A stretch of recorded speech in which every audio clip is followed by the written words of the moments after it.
Саламатсызбы эже? Ошо сиздин өзүңүз тууралуу уккубуз келип атат. Ошо бизди Сезим сырлары каналы бар, YouTube каналы. Ошол угармандарга ошо сиздин иш тажрыйбаңыз, канча жылдан бери эмгектенесиз, ошол жөнүндө кыскача айтып кетсеңиз. Мен 85-жылы мед институт бүткөм. Ошондо 34 жыл болду. 4-чү төрөт үйүндө 25 жыл иштедим. Азыр чүй төрөтүндө иштейм. Ал жака түнүчүндө эле барам, дежурный врач деп коет. Күндүзү прием болам. Прием бул медцентр аллергия мед деген, аллергия мед. Лагуненко көчөсүндө,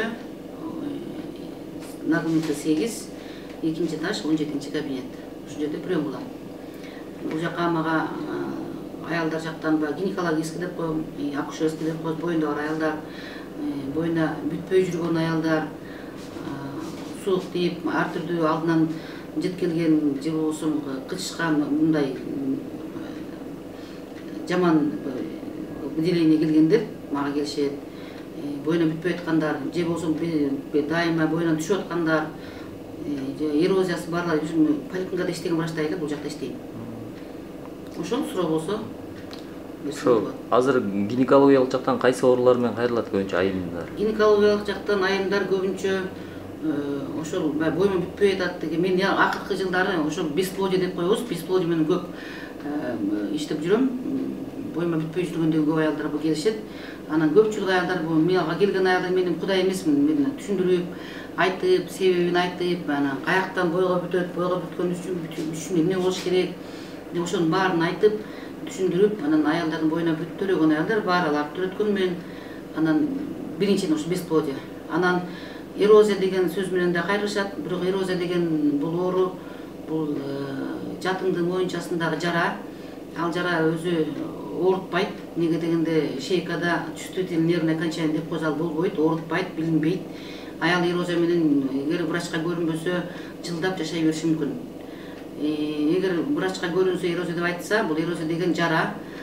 Кыргызча айтканда эле бул жара эскирип кетсе, 20 жыл, 30 жыл болуп кетсе, бул жаман жарага айланып кетет деген, баягы биз рак деп коебуз го. Ошондой айланып кетиши мүмкүн да. Мурда бизди Советтер Союзу кезинде окутканда эрозия деген бул предраковое заболевание деп окуткан болчу.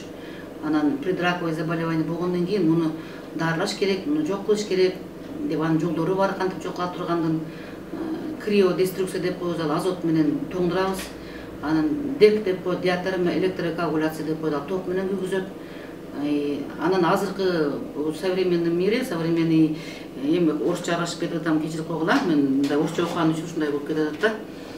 Азыркы маалда эрозияны дарылабай эле койсо болот дешип атат. Бирок дарылабай койгондо эрозия кандай эрозия? Чоңбу, кичинекейби, баягы контактный кровотечение деп коебуз, жолдошу менен жатканда кан келип атабы, жыт келип атабы, баары бир врач аны көрүш керек. Же болбосо баягындай эндоцервис деп коет, мындай чоң эмес, кичинекейди кызарып турса, аны менен аял жашай берсе болот, бирок бир жылда бир жолу көрүнүп туруш керек, сөзсүз түрдөчү. Анан ошол айта турган нерсе цитология деп коебуз. Цитология деген анализ мазка на атипической клетке. Ошо цитологияны сөзсүз түрдө тапшырыш керек. Цитология жаман чыкса, аны дагы консультация кылыш керек. Ошол цитология решает да, жанагы атипический, баягы предраковый оорубу, оору эмеспи. Ошон үчүн цитологияны текшериш керек. Анан дагы бир айта турган сөзүм, айым заттардын баарына кайрылат болчумун. Жамандаган эмес. Бул онкологияда биздин аялдар эрозиямы алдырдым дешет да, онкологияга барышат. Эми азыр жашоо ушундай болуп атпайбы, акчада алар деген эрозияны электроэкстизия деп коет. Экстизия деген ошол жатындын моюнчасын жарымын алып салышат. Алып салышат. Анан ошол алып салган орду рубец болуп, жанагы шейка айгаттагы эрозия жок калат. Бирок ошол аял боюна бүтүп төрөгөн маалда ал аял төрөй албайт өзү. Ал кесаревага барат. Шейка ачылбайт. Ошо шейка деген тырык болуп, жабышып калат жатындын моюнчасы. Ошон үчүн аялдар онкология мен мисалы үчүн төрөт үйүндө иштеп жүргөндө эрозиям дарылагам десе, каяктан дарыладың деп сурайм сразу. Сураганда онкология дегенде, онкологияда аны час шейка бир ай сурабайт да, бул аял жашпы, төрөйбү деп. Эгер аял төрөбөй турган болсо, төрөй турган жаштан өтүп баратса, анда экстизия кылса болот. Анан четинен эле шейканы алып эле акча кылып бергенде ал туура эмес. Мен ушунча көп аялды көрдүм. Ошо онкологияда иштеген гинекологдорго барып айтат болчумун. Бул эмне дегениңер? Аялды сураш керек да, бул жаш бала болгон, жаш аял болгондон төрөш керек. Кандай жол менен төрөйт? Жаратылыш жагы менен төрөйбү же ичин кесип алыш керекпи? Ошолордун жумушунан дагы кесарь көбөйүп атат да, ачылбай.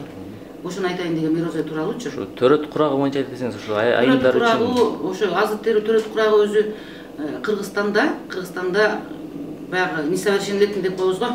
Несовершеннолетний болуп 18ге чыга элек аял боюна бүтүп роддомго келсе, биз милицияга кабар беребиз. Бул туура эмес, жаш боюна бүтүптүр дегенчи. Ана мусулман деле ошондой. Өзү деген медицина тили менен айтканда аял өзү баягы этекири ай сайын келип, устанавливается деп коебуз да, ай сайын келип 23 жаштан 36-га чейин аял төрөсө болот. 36-дан кийин азыр аялдар төрөп атат, бирок 40-тан кийин риск для ребенка деп коебуз. Это значит, бала дагы төрөп калышы мүмкүн, врожденный какой-то порог болуп төрөп калышы мүмкүн. Төрөй турган маалда төрөш керек да. 40-тан кийин уже балага кыйын болуп калат. Кандай бала төрөлөт? Анан 16-17 жашта да кандай бала төрөлөт? Ошондо да көп риск бар. Ошон үчүн 23 жаштан 36 жашка чейин төрөсө болот. Анан мурда биз Советтер Союзу кезинде окуганбыз да, ошон үчүн ошолордун айтканы боюнча шарп иштеп келатпайбызбы? 36-дан кийин баягы бесплодиен дарылабай эле коюш керек дейбиз да. Анан азыркы аялдар мода болуп алдыбы же мен айтайын деген сезим, же ошон бири-биринен угушабы, баягы төрөбөй эле эко деп коюшат да. Эко, экстракорпоральное оплодотворение.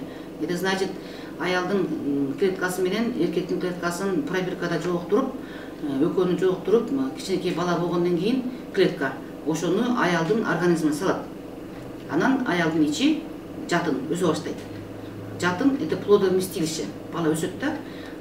Бул деген баягы грубо айтканда против воли Бога деп баратабыз да, бизчи Кудайга каршы баратабыз. Биз өзүнчө искусственный аял кишини түзүп атабыз.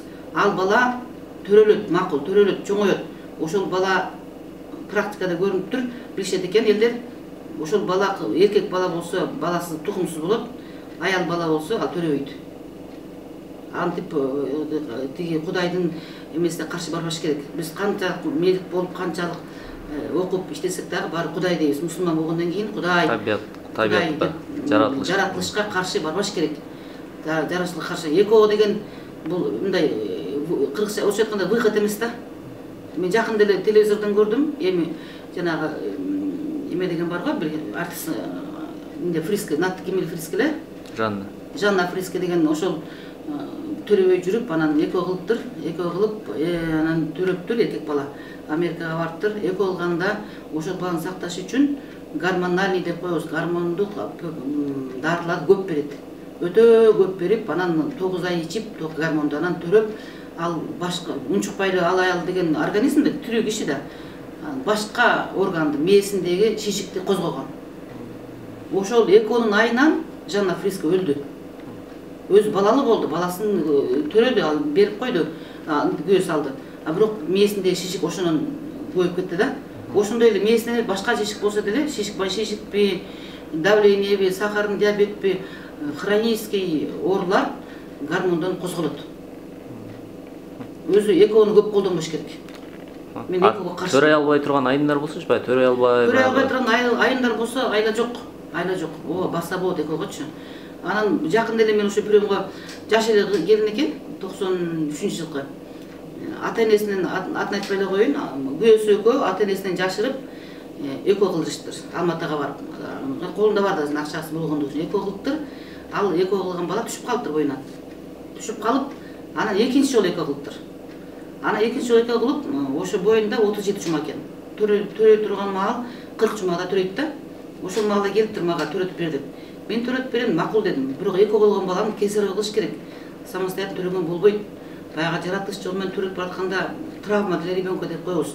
Анан ошончо акча менен, ошончо эмгек менен боюна бүтүргөнү ал аялды, баланы этият кылып, акырын плановый порядкта кылып туруп, анан операция кылыш керек десем, ал аял мен деген анда Россияга барып төрөйм деп кетти. Мен дедим, мага келсин кесарь кылгыла, мен жөн төрөтпөйм дедим.